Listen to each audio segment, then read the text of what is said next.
Assalamualaikum warahmatullahi wabarakatuh. Salam sejahtera, salam perencana. Nawak perencana dan pemirsa semua, kita berjumpa di acara Bincang Perencana, sebuah ruang dialog digital yang diselenggarakan oleh Bapeda sebagai sarana berbagi informasi aktual seputar dinamika perencanaan.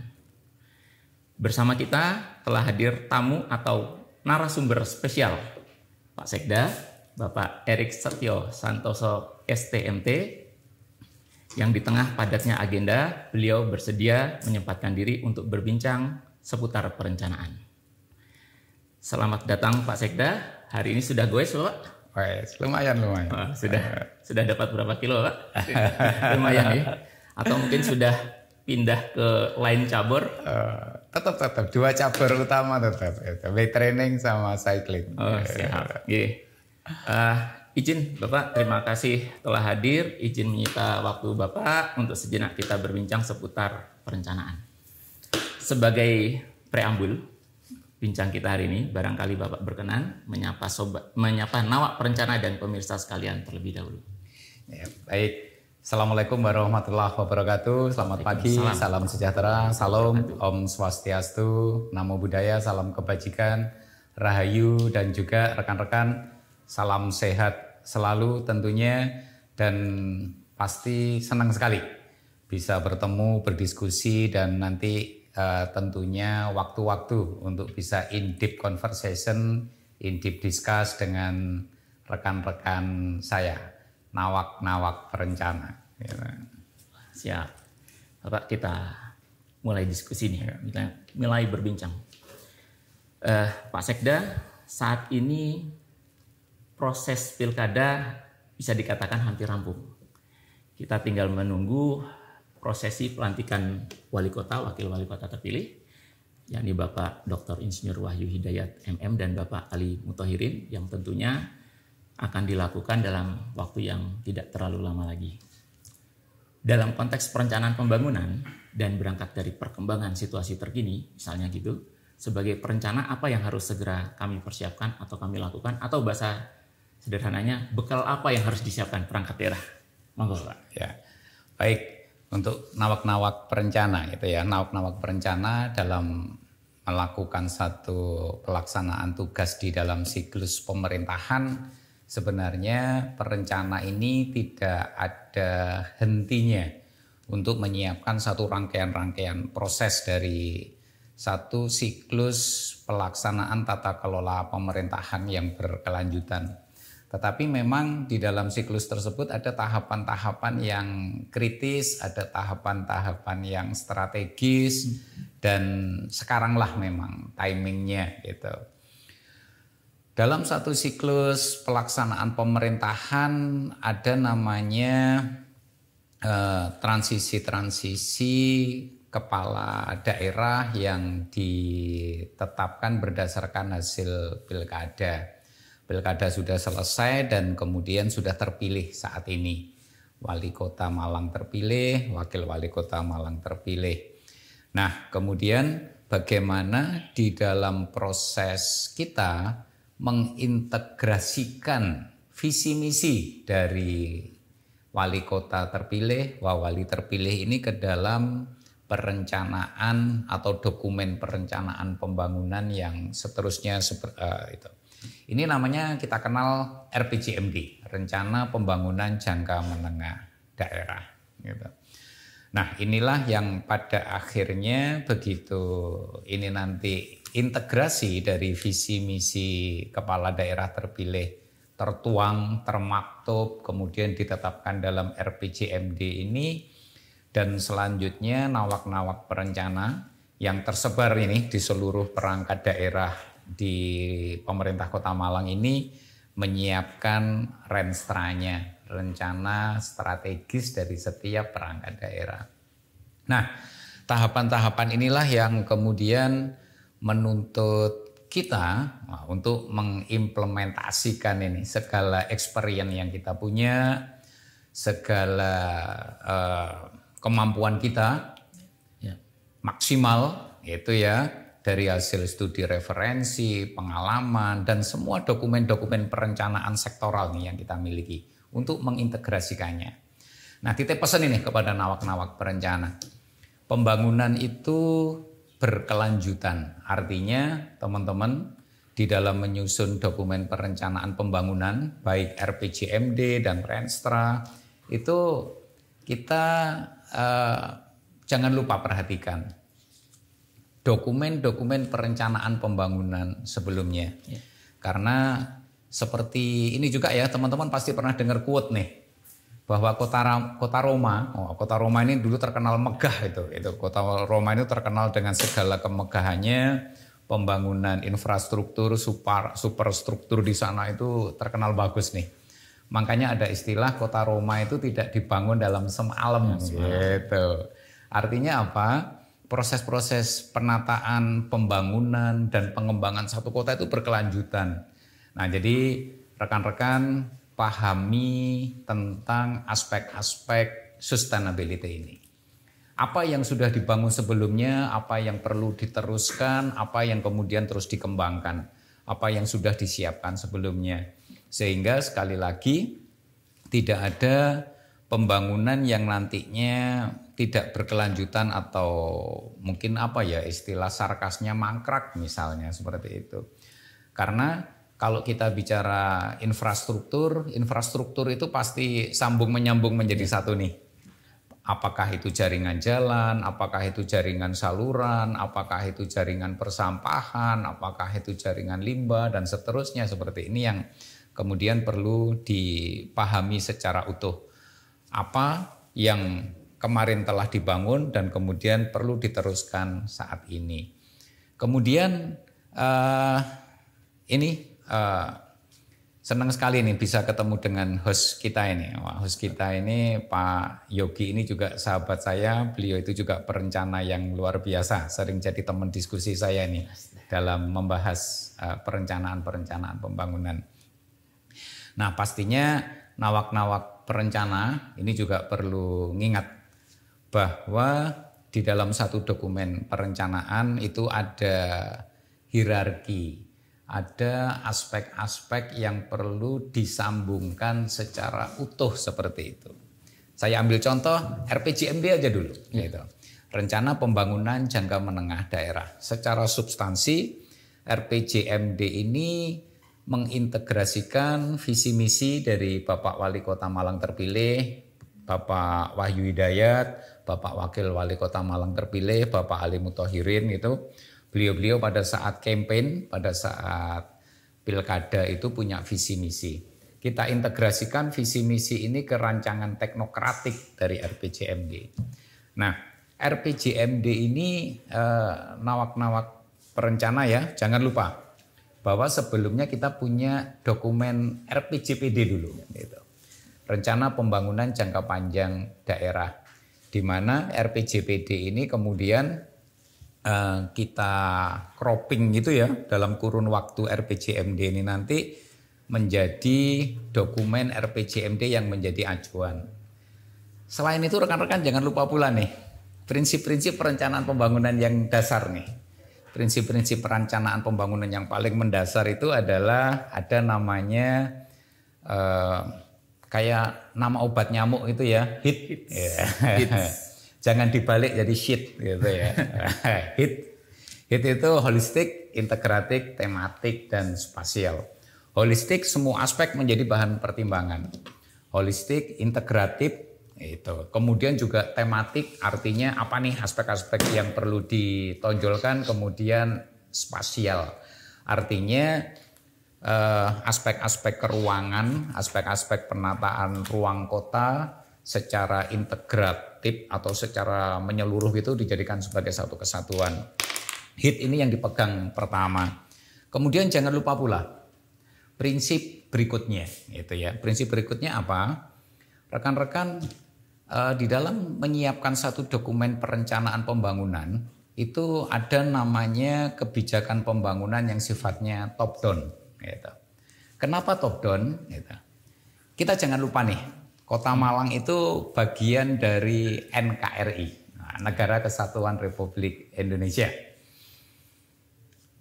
negara kita punya tingkatan pembangunan jangka menengah nasional (RPJMN) yang merupakan implementatif dari program-program pembangunan presiden dan wakil presiden terpilih itu. Dituangkanlah dalam RPJMN. Kita nggak boleh lepas dari itu karena sekali lagi Kota Malang bagian dari NKRI. Kemudian jangan lupa pula RPJMD-nya provinsi, gubernur dan wakil gubernur terpilih. Ini kita nggak boleh lepas nih, karena sekali lagi rekan-rekan, rangkaian pembangunan itu sambung menyambung menjadi satu mulai dari Sabang sampai Merauke nih. Nah, Kota Malang pasti dilewati itu semua. Kemudian begitu kita bicara top down, ada pembangunan itu, kemudian prinsip-prinsip berikutnya teknokratik. Teknokratik itu apa?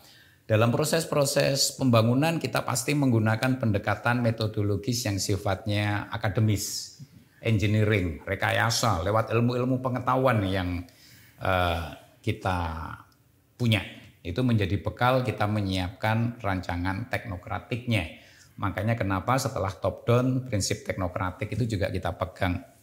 Kemudian rekan-rekan jangan lupa pula, nanti kita juga masuk fase-fase bottom up dan pelibatan peran serta masyarakat.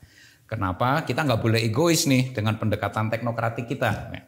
Secara keilmuan bisa jadi kita merasa udah punya bekal nih untuk menyiapkan rancangan teknokratik dengan pendekatan-pendekatan saintis yang kita punya. Tetapi kita nggak boleh abai nih dengan kenyataan di lapangan, dengan kondisi sosio-kultural kemasyarakatan. Ya, itu juga harus kita lihat. Makanya partisipasi masyarakat lewat mekanisme bottom up dan pelibatan peran serta masyarakat ini juga satu faktor yang tidak boleh diabaikan. Berikutnya rekan-rekan, tahapan terakhir nanti itu ada mekanisme politik. Jadi ada top down, ada teknokratik, ada bottom up peran serta masyarakat, dan berikutnya politik. Kenapa? Pastinya RPJMD ini nanti menjadi satu produk hukum, gitu. Ada aspek legal standing nih yang harus ditetapkan. Nah, namanya produk hukum karena nanti jadi perda, perlu persetujuan DPRD. Nah, mekanisme politik ini nanti juga pastinya akan semakin melengkapi RPJMD ini menjadi satu dokumen perencanaan yang utuh, visioner, dan berkelanjutan yang akan kita pedomani selama 5 tahun ke depan. Itu beberapa prinsip-prinsip utama nawak-nawak perencana. Itu Pak Yok. Siap Pak Sekda, izin berarti cocok rasanya ungkapan perencanaan itu never ending story gitu ya. Karena terus berlangsung, tidak pernah berhenti tadi. Walaupun kalau sekarang di tahun ini Pak Sekda izin sama kayak tahun lalu masih ada ungkapan nih di antara ungkapan tapi tidak serius-serius amat, cuma setengahnya ungkapan hati lah bahwa badai belum berlalu. Nah, karena kalau di tahun 2024 kemarin perencana itu kita dalam kurun waktu 1 tahun kita disibukkan dengan ada beberapa dokumen RPJPD, rancangan teknokratik RPJMN, di luar yang rutinnya Renja gitu Pak, atau RKPD. Di tahun ini masih ada RPJMD. Ungkapan kedua yang mungkin juga masih relevan ya Pak, berarti sistem perencanaan atau mekanisme perencanaan itu tidak sama dengan SPBU ya Pak, tidak dimulai dari nol gitu ya, karena harus mendasarkan pada dokumen atau perencanaan sebelumnya yang masih relevan. Sambil izin kami mau mengingatkan teman-teman nawak-nawak perencana ini, tadi Pak Sekda menyampaikan mention terkait RPJPD, mengingatkan kembali RPJPD kita sudah ada dan ditetapkan dengan Perda 6 2024. Monggo nawak-nawak perencana sepertinya bisa diakses di JDIH, bisa dipelajari dan dicermati karena akan sangat diperlukan dan relevan dengan penyusunan RPJMD maupun Renstra. Pak Sekda, kami izin juga untuk mengingatkan, mungkin reminder buat sebagian atau juga informasi awal untuk sebagian yang lain, Pak. terkait visi dan misi Bapak Wali Kota terpilih, Bapak Wakil Wali Kota terpilih, nawak perencana visi dan misi Bapak Wahyu Hidayat dan Bapak Ali Muthahirin di periode jabatan 2025-2029 adalah menuju Malang Boys dan berkelas. Definisi boys dan berkelas merujuk pada suatu kondisi yang boys itu menuju pada kondisi berdaya saing global, sedangkan berkelas itu merujuk pada kondisi yang berakhlak, maju, berkelanjutan. Untuk detail penjabarannya tadi disampaikan oleh Pak Sekda, sekarang masih berproses pembahasan teknokratik terhadap visi dan misi wali kota, wakil wali kota terpilih. Agak teknis sedikit Pak. Nah, izin ini. Ada 10 program unggulan dari Bapak Wali Kota, Bapak Wakil Wali Kota terpilih yang merupakan penjabaran atau membumikan visi RPJMD tahun 2025-2029. Beliau memberikan nama Dasa Bakti Unggulan. Dasa Bakti Unggulan, betul. Izin saya sebutkan dan sambil membaca. Sambil kami menginformasikan ke teman-teman, ke nawak-nawak perencana, ada ngalam pinter, kemudian yang kedua ngalam tahes, yang ketiga ngalam ngopeni, yang keempat ngalam seger, 5 ngalam asyik, keenam ngalam nyaman, ketujuh ngalam rijik, lalu yang kedelapan, mohon maaf kalau saya ini nyebutnya salah ini, ngalam idrek, bener ya Pak ya? Idrek gitu ya, ngalam idrek. Ke-9 ngalam laris dan yang ke-10 ngalam santun. Nah, mohon arahnya Pak Sekda. Kami perencana, kami bersama nawak-nawak perencana, bagaimana cara memahami lalu menindaklanjuti dasa bakti unggulan Bapak Wali Kota, Bapak Wakil Wali Kota terpilih. Ya, oke, Pak Yogi, host kita nih di Bincang Perencana ini ya. Nah, rekan-rekan, kalau saya melihat visi misi dari Bapak Wali Kota dan Wakil Wali Kota Malang terpilih ini luar biasa ini visi misinya. Beliau menggunakan bahasa khas Malang gitu. Artinya apa gitu? Artinya dari konten visi misi beliau yang visioner jauh ke depan untuk membangun satu kota Malang yang boys berkelas itu, beliau tidak ingin meninggalkan kekhasannya Kota Malang, gitu. Kekhasannya Kota Malang, kekhasannya warga Malang, dan kekhasannya budaya Malang. Ini tercermin nih dari dasa bakti unggulan ini, beliau menggunakan idiom-idiom itu ya, atau bahasa-bahasa khasnya Malang, gitu. Bahasa Malang atau bahasa walian dan bahasa-bahasa khasnya Kota Malang. Artinya apa? Local wisdom ini dijaga nih. Berarti bagaimana supaya norma etika budaya Malang ini tetap terjaga. Nah, ini berarti artinya cerminan bagaimana cagar budayanya di Kota Malang ini tetap terjaga, tetap terestorasi, tetap terrevitalisasi, yang kemudian menjadi bagian Kota Malang semakin boys dan kedepannya semakin berkelas gitu. Nah, ini luar biasa visi misi ini. Kemudian rekan-rekan memahaminya gimana gitu. Memahami visi misi dari Bapak Wali Kota dan Wakil Wali Kota Malang terpilih yang nanti akan kita tuangkan di dalam RPJMD kita gitu ya.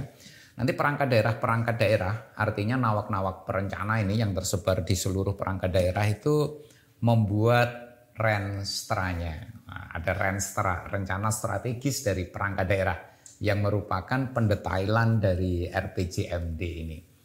Renstranya apa? Isinya gitu ya. Nah, rekan-rekan jangan lupa,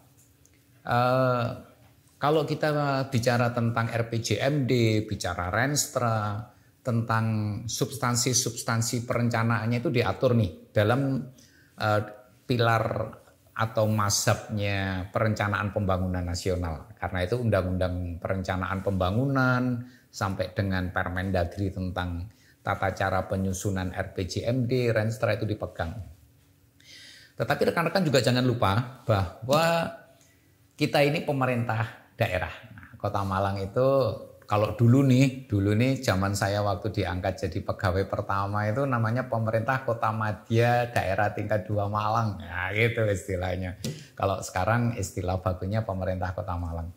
Artinya apa? Jangan lupa cek, cermati, pahami, resapi tentang pemerintah daerah itu. Nah, ada undang-undang pemerintah daerah. Nawak-nawak ya. Undang-undang pemerintah daerah. Makanya kenapa tadi juga saya sampaikan Kota Malang itu bagian tidak terpisahkan dari NKRI. Ya, gitu. Lihat kewenangan di Undang-Undang Pemerintah Daerah tentang Kota Malang itu seperti apa. Nah, di sana rekan-rekan ada namanya kewenangan-kewenangan pemerintah daerah itu yang terbagi dalam urusan. Gitu. Urusan ada istilahnya urusan wajib layanan dasar dan non layanan dasar, ada urusan pilihan gitu. Di setiap urusan pemerintah daerah, inilah yang kemudian dilaksanakan oleh perangkat daerah. Saya ambil contoh misalnya, ada urusan pemerintah bidang lingkungan, karena itulah dibentuk Dinas Lingkungan Hidup. Ada urusan pemerintah bidang perhubungan, nah karena itulah dibentuk Dinas Perhubungan. Ada urusan pemerintah bidang pariwisata, pemuda, olahraga, sosial, pemberdayaan perempuan, dan seterusnya itu. Itulah yang kemudian dari setiap urusan diampu oleh perangkat daerah. Perangkat daerah itu ada yang berbentuk badan, ada yang berbentuk dinas, seperti itu nawak-nawak.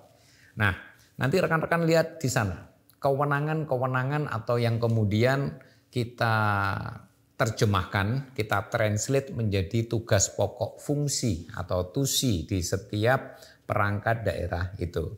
Ini rekan-rekan nanti visi misi dasar bakti unggulan ini 10 tadi mulai dari ngalam pinter. Wah, saya salut ini ya, visi misi ini benar-benar mencerminkan lokal wisdom tetapi visioner. Kalau bahasa kerennya smart city, kira-kira ngono lah rek gitu ini. Ngalam tahes atau kota sehat, healthy city, ngalam ngopeni, ngalam care gitu. Ngalam seger artinya green city, ngalam asyik itu livable city nih. Jadi ternyata rekan-rekan Malang ini bahasa Malang lawas itu ternyata ini loh. Diadopsi nih oleh istilah-istilah kekerenan sekarang gitu ya gitu. Ngalam rijik itu resik gitu, bersih. Ngalam idrek itu kerja. Nah, artinya bagaimana peluang untuk kerja, bagaimana menekan tingkat pengangguran itu akan tercover di sini. Ngalam laris, nah, artinya bagaimana Malang itu secara ekonomi punya nilai jual yang tinggi, UMKM hidup, indeks easy of doing business gitu ya, ngalam laris ini ya. Easy of doing business itu tingkat kemudahan berusaha, nawak-nawak itu. Artinya gini nih, istilah-istilah Inggris itu ya, wah itu ternyata itu di dalam bahasa Malang lawasan kita itu udah tercover semua nih, termasuk ngalam santun. Ya, ngalam santun artinya jangan lupa nih, kita punya nilai-nilai etika norma budaya yang nanti akan sangat relevan bagaimana kita nanti tidak tergerus nih dengan budaya-budaya dan kemajuan teknologi, kita tetap pegang teguh nilai-nilai kesantunan ini. Itu rekan-rekan. Nah, ini nanti itu kita terjemahkan ke setiap urusan-urusan kewenangan pemerintah daerah yang ada di masing-masing perangkat daerah. Ini nanti pasti ada cara ngukurnya juga yang namanya pengukuran kinerja. Makanya di setiap dasar bakti unggulan ini nanti ditetapkan ada indeks-indeks pengukuran keberhasilan tingkat capaiannya yang kemudian kita tetapkan di Renstra, rencana strategis perangkat daerah untuk 5 tahun ke depan. Di mana nawak-nawak juga jangan lupa ada RPJMD diterjemahkan jadi Renstra dan nanti di setiap tahun itu jadi renjanya perangkat daerah yang kemudian ditetapkan jadi RKPD tahunan, rencana kerja pemerintah daerah tahunan. Artinya itu untuk make sure, untuk meyakinkan tahapan-tahapan berkelanjutan mencapai tujuan, tercapainya visi misi itu benar-benar tercapai dan terkawal. Dan ini tugasnya nawak-nawak perencana juga. Makanya ada kalau lagu-lagu lama itu kan biasanya kita kenal ini ya, lagu-lagu abadi nih, endless song itu. Makanya never ending detik juga ini buat nawak-nawak perencana ini. Itu Pak Yok. Ya. Siap. Tadi sudah di-spill sama Pak Sekda ya. 10 dasar bakti unggulan dari 1 sampai ke 10 nih Pak. Mulai dari ngalam pinter sampai ngalam santun. Kalau saya tadi perhatikan berarti masing-masing perangkat daerah sudah harus mencari tahu fungsinya masuk ke dalam program unggulan nomor berapa, begitu ya Pak? Betul. Seperti tadi, karena kalau program unggulan ini kayaknya tidak serta-merta diampu oleh satu fungsi perangkat daerah, tapi ada beberapa yang sifatnya kolaboratif atau cross cutting seperti itu. Seperti ngalam idrek ya Pak ya. Ngalam idrek tadi berkenaan sama tenaga kerja. Berarti perangkat daerah yang memiliki fungsi berdekatan atau mendukung terhadap program berkaitan dengan tenaga kerja harus mulai mencari tahu nih, begitu Pak? Betul ya. Siap. Ini tadi sudah disampaikan juga sama Pak Sekda. Saya mengulangi penekanannya Bapak nih, karena ini kayaknya penting sekali. Tadi disampaikan, lihat dulu urusannya, begitu ya. Yeah. Berarti ada yang terduga dan dapat disinyalir sekarang masih ada ketidaksesuaian antara urusan yang menjadi kewenangan dengan secara faktual dilakukan. Ya. Oke, baik Pak Yok. Jadi rekan-rekan satu hal itu yang tidak boleh kita lepaskan adalah kita evaluasi.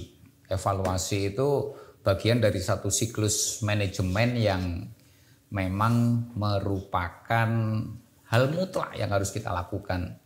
Kita nggak boleh nih terlalu self confidence atau over confidence nih, terlalu percaya diri berlebihan bahwa perencanaan kita sudah oke. Wah, implementasi kita sudah on the track 1000%. Wah, gitu misalnya. Setelah itu kita jadi lupa nih untuk mengevaluasi, padahal evaluasi hal yang sangat penting. Evaluasi itu penting, kita lakukan open mind, benar-benar objektif, dan kita sadar diri nih pasti bahwa dalam setiap hal yang kita lakukan ada banyak hal yang perlu kita evaluasi. Evaluasi itu bukan bermaksud saling menyalahkan, tetapi evaluasi itu kita melakukan perbaikan dari setiap tahap yang perlu kita benahi. Itu artinya kita siap untuk melangkah yang lebih baik di next step-nya. Pembangunan atau memanajemen kota kayak naik anak tangga nih. Anak tangga 1, 2, 3, 4 dan seterusnya nih sampai nanti tercapai goal kita. Dan rasanya goal ini pun nanti nggak akan pernah berhenti di satu titik. Begitu kita nyampe satu goal, begitu kita nyampe di setiap akhir RPJMD, kita nanti akan melangkah lagi nih ke tahap berikutnya. Akan melangkah lagi ke tahap berikutnya gitu. Dan di setiap tahap tadi challenge, tantangan, itu akan selalu berkembang rekan-rekan. Di setiap tahapan tantangan-tantangan challenge kita dari aspek infrastruktur, dari aspek sosial budaya, dari aspek kependudukan, tantangan-tantangan akan selalu berkembang juga di setiap tahunnya. Nah, inilah yang membuat kita perlu evaluasi. Dari evaluasi yang kita lakukan, kita juga ternyata perlu pemahaman yang lebih dalam lagi tentang urusan-urusan kewenangan yang melekat di setiap perangkat daerah yang diatur di dalam undang-undang pemerintah daerah. Makanya kenapa regulasi pun juga terus berkembang.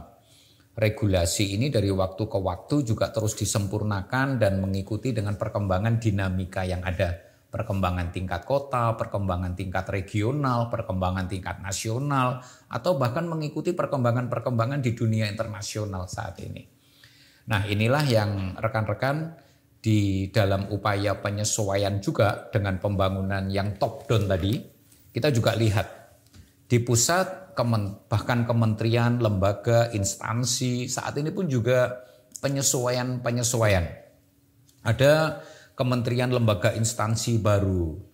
yang dibentuk, dikembangkan untuk melaksanakan program-program tadi. Program-program pembangunan kenapa? Jangan lupa tadi di dalam aspek-aspek filosofi perencanaan ada yang namanya tematik gitu ya. Nah kayak sekarang ini nih program dari pusat ada program makan bergizi gratis. Makanya dibentuk instansi lembaga baru nih Badan Pangan Nasional gitu. Ada beberapa di sana. Artinya itulah teman-teman. Termasuk dengan rencana pembangunan kita nanti. Sehingga pelaksanaan kewenangan urusan wajib yang terdiri dari ABCDEFG, pilihan ABCDEFG yang ini nanti dilaksanakan oleh perangkat daerah, ini perlu kita pahami lebih lagi.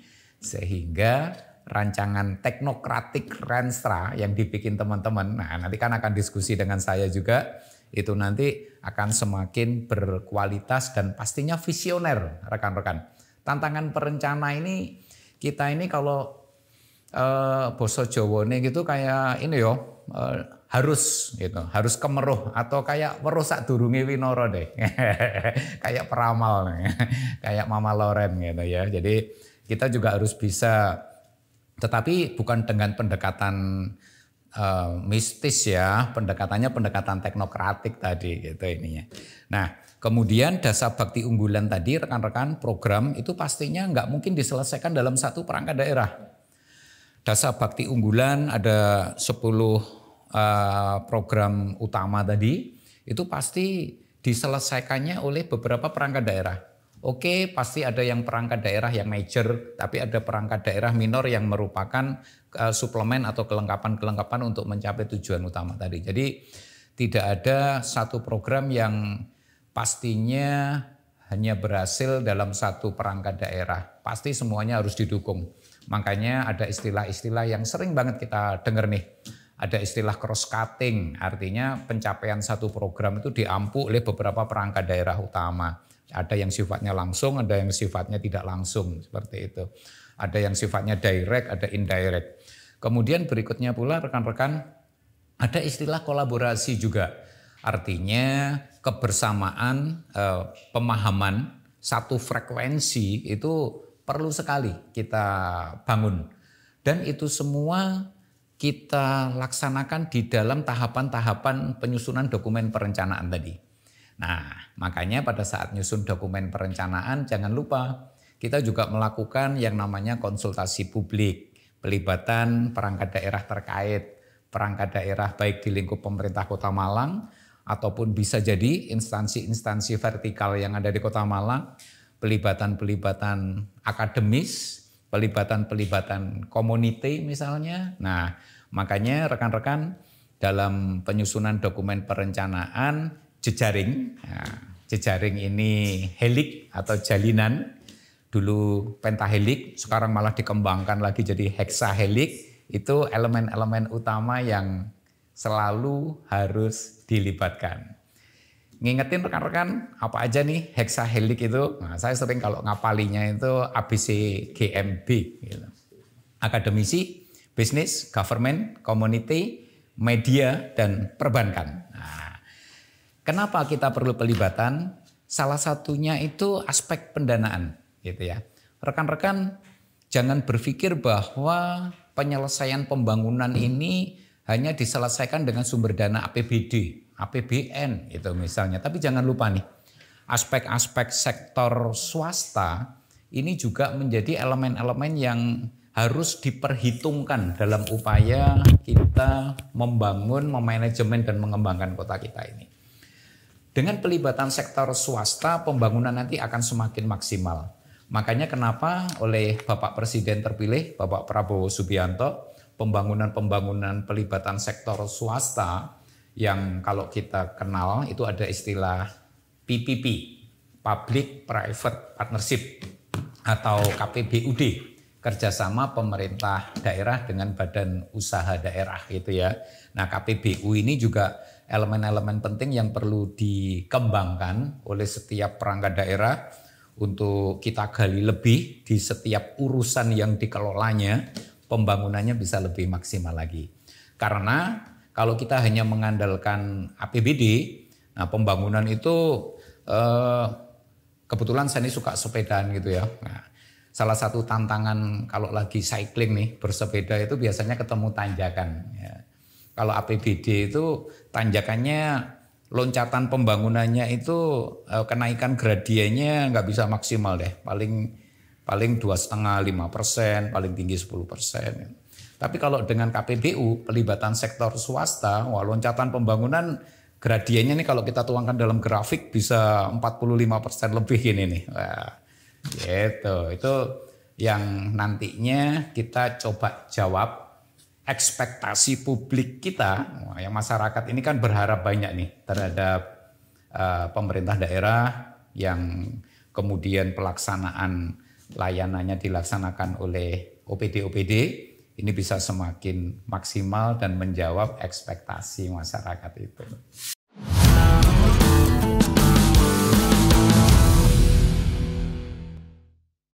Izin Pak Sekda, sesuai regulasi Permendagri 86 2017 yang sekarang mengatur terkait dengan penyusunan dokumen perencanaan, yang juga saat ini sedang berproses penyusunan Inmendagri oleh Dirjen Bangda terkait atau tentang pedum penyusunan RPJMD dan Renstra. Di dalam ketentuan-ketentuan tersebut, tahapan, mekanisme penyusunan RPJMD maupun Renstra cukup panjang, melibatkan banyak pihak plus berbatas waktu. Bahkan khusus RPJMD, lewat dari batas waktu, ada konsekuensi sanksi administrasi. Tentu kita mau menghindari itu. Sebagai reminder saja, 6 bulan sejak dilantiknya wali kota dan wakil wali kota terpilih, perda sudah harus ditetapkan. Bahkan 40 hari setelah terpilih, rancangan awal RPJMD sudah harus diserahkan ke DPRD. Bukan pertanyaan ya, tapi lebih ke mohon pencerahan dan arahan dari Pak Sekda ini. Mengingat tahapan tadi yang cukup banyak, ada forum konsultasi publik, ada musrenbang, ke DPRD-nya akan ada 2 kali pembahasan, Pak.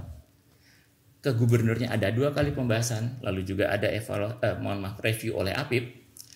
Strategi atau langkah antisipatif apa nih yang harus dilakukan oleh para perencana untuk memastikan seluruh tahapan dilalui tepat waktu, tidak hanya lengkap tapi tepat waktu. Tapi di sisi lain, kualitas dokumen tidak boleh dikorbankan atau harus tetap berkualitas, Pak. Ya, oke Pak Yop. Jadi untuk nawak-nawak perencana di dalam regulasi tentang pedoman umum, juklak-juknis penyusunan dokumen perencanaan itu luar biasa. Bagaimana prinsip-prinsip perencanaan pembangunan yang saya sebutkan di awal tadi ini benar-benar terlewati. Top down, bottom up, peran serta masyarakat, teknokratik, serta politik. Jadi tahapan-tahapan yang diatur di bedum tadi itu untuk memastikan bahwa prinsip-prinsip perencanaan itu semuanya terlalui. Makanya tahapan-tahapannya itu tadi nih.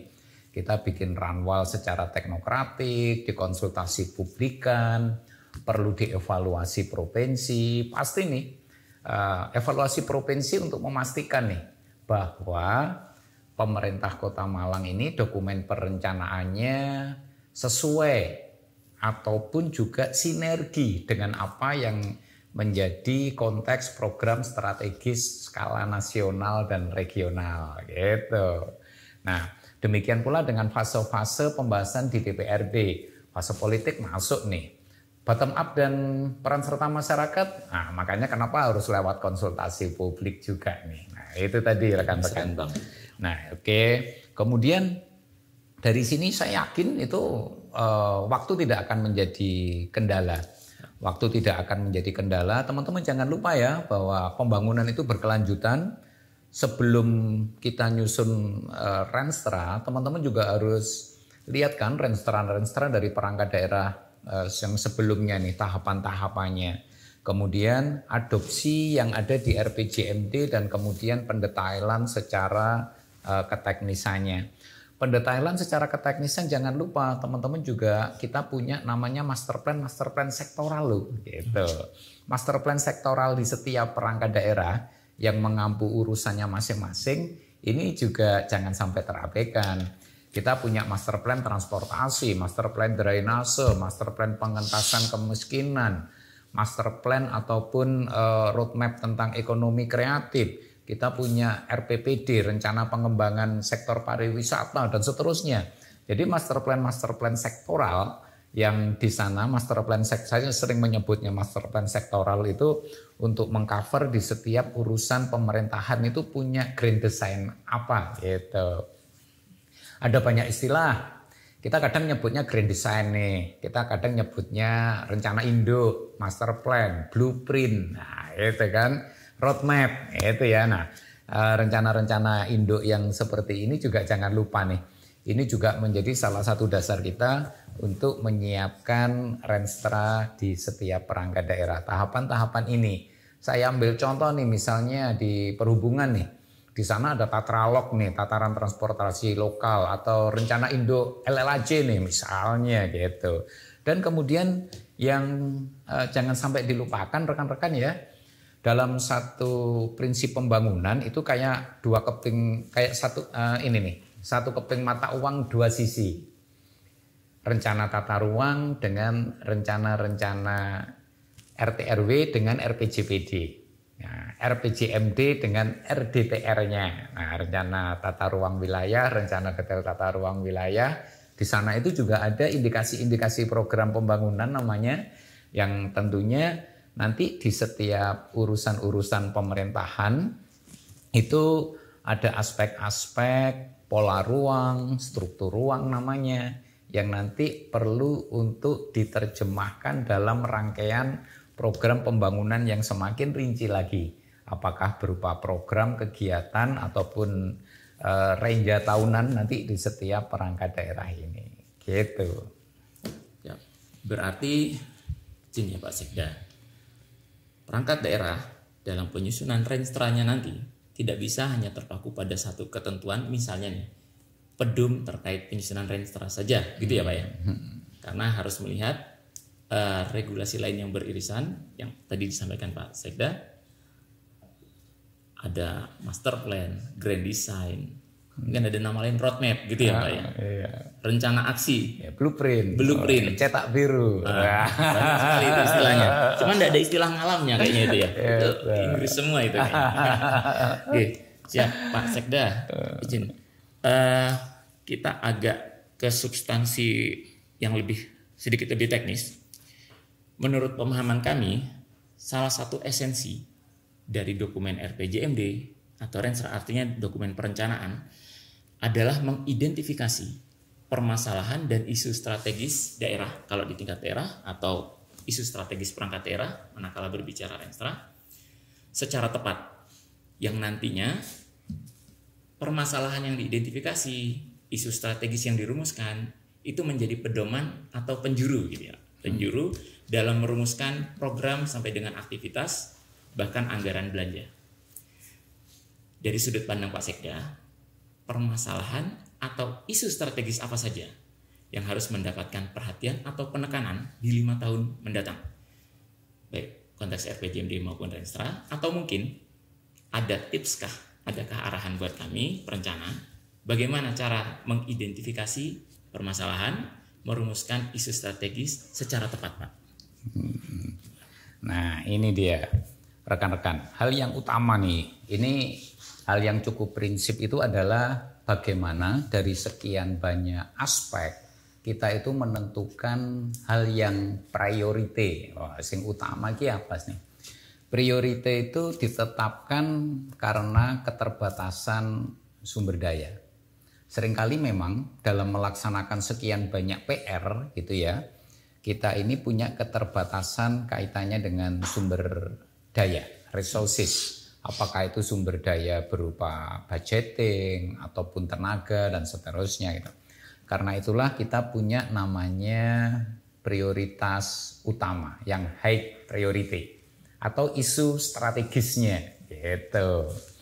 Nah, isu strategis ini adalah program kegiatan yang nanti harus kita dulukan. Itu deh prinsipnya. Ini yang harus kita dulukan nih dalam penyelesaian masalah yang paling utama, ditunggu masyarakat, sangat penting bagi kota kita. Apa ini? Gitu. Karena itulah di setiap renstranya perangkat daerah nanti tantangan utama kita ini juga merumuskan isu strategis. Saya yakin sebenarnya kita semua itu dalam pelaksanaan tugas sehari-hari pun kita ini sudah ketemu loh challenge itu, dinamika itu kita juga udah ngalami nih. Jadi sebenarnya secara tidak langsung kita ini udah punya feeling engineer nih. Jane ngono isu strategisku opo yo gitu. Tetapi jika butuh keyakinan lebih untuk merumuskan isu strategis, kita bisa melakukan satu FGD misalnya. FGD ini fokus group discussion, bukan forum gibah bersama, gitu misalnya. Tapi gibahnya gibah diskusi nih. Gitu. Nah, ini kita bisa merumuskan isu-isu strategis.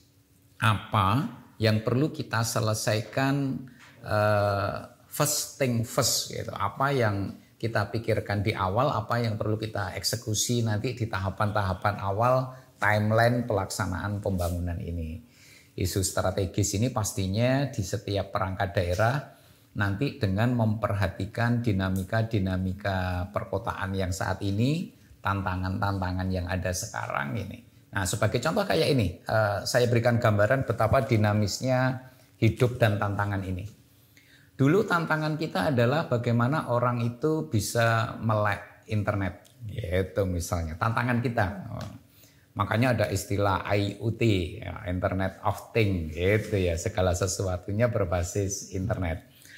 Tapi kalau sekarang malah bagaimana kita batasi nih penggunaan internet untuk media sosial anak-anak kita ini misalnya. Nah, sekarang tantangannya kan sudah seperti itu nih karena bahkan banyak pegawai, jangan-jangan nawak perencana juga seperti itu, lebih banyak medsosan daripada bekerjanya misalnya gitu. Jangan-jangan di kantor nggak bekerja tapi jualan online misalnya gitu ya. Nah, ini yang justru menjadi tantangan berikutnya malah karena sudah melek semua, meleknya justru malah terbuka lebar, malah bisa ini nih multitasking nih jadinya. Wah, sambil ngetik surat, sambil jualan online gitu misalnya. Nah, ini justru tantangannya ada di sana. Itu cerminan dari bahwa problematika itu dinamis dan terus berkembang dari waktu ke waktu. Karenanya lah isu strategis pun juga seperti itu. Isu strategis itu tidak hanya aspek infrastruktur, tetapi juga problem-problem sosial, budaya, dan kemudian juga terkait norma etika. Bahkan sekarang ini dulu tantangan kita adalah kita bisa mengikuti arus globalisasi. Tantangan kita berikutnya adalah bagaimana kita mengikuti globalisasi tanpa terbawa arus gitu. Norma, etika, kesantunan yang menjadi ciri khas local wisdom kita kan harus tetap kita jaga nih. Nah, ini kan tantangan berikutnya di sana. Itu isu strategis. Walaupun kalau kita bicara Malang menjadi kota metropolitan gitu ya, tantangannya pasti penduduk kota Malang ini akhirnya jadi semakin padat. Wajar gitu, kayak kunang-kunang, kayak laron gitu ya, mendatangi terangnya cahaya. Malang pun juga seperti itu. Malang menjadi kota metropolitan artinya banyak sekali warga masyarakat sekitar itu yang nanti akan menganggap kota Malang ini menjadi satu tempat peluang untuk berusaha. Makanya kenapa banyak sekali warga ke kota Malang itu untuk mencari pekerjaan. Bahkan Malang juga menjadi kota pendidikan. Ada lebih kurang sekitar 60-an deh perguruan tinggi negeri swasta yang ada di kota Malang. Bayangkan sekian ratus ribu mahasiswa. Di sana peluang ekonomi terjadi. Tetapi pastinya ada problem-problem sosial kemasyarakatan yang tentunya juga akan mengiringinya. Ini kita juga harus bisa peka menangkap hal-hal tersebut, memitigasi, kemudian mengeliminir hal-hal yang sifatnya negatif dan kemudian kita eksplor potensi-potensi positif itu. Itu cara kita nanti merumuskan isu strategis di setiap perangkat daerah pelaksana urusan pemerintahan, baik wajib ataupun pilihan. Melalui FGD tadi walaupun terbatas atau bertema gitu Pak, berarti tetap harus melibatkan A, B, C, G, M, B. Betul, tadi ya, Pak? persis. Nah, salah satu prinsip utama, gampang-gampangan gini nih ya, nawak perencana kalau bikin list undangan, itu ya.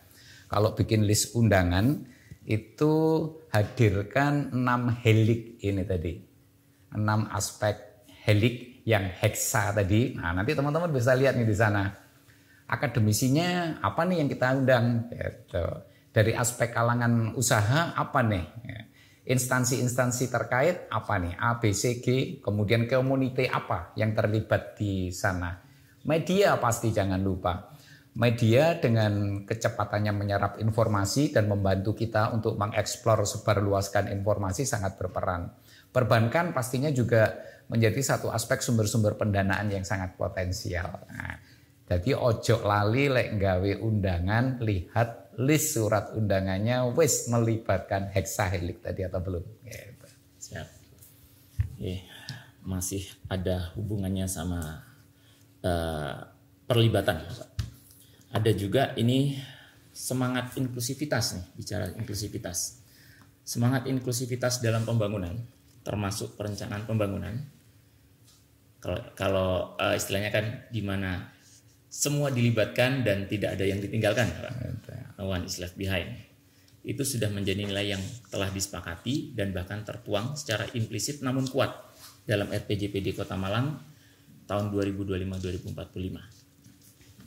Mohon arahan, mohon pencerahan Pak Sekda, metode apa yang kiranya paling efektif bagi penyelenggara pemerintahan termasuk dalam proses perencanaan ini, Bapak, untuk mengimplementasikan semangat inklusivitas tersebut? Ya, oke. Jadi untuk nawak-nawak perencana, prinsip yang kita pakai nih, yang paling mendasar pada saat kita melakukan semua hal adalah bahwa yang kita lakukan ini harus memberikan kemaslahatan untuk semua lini.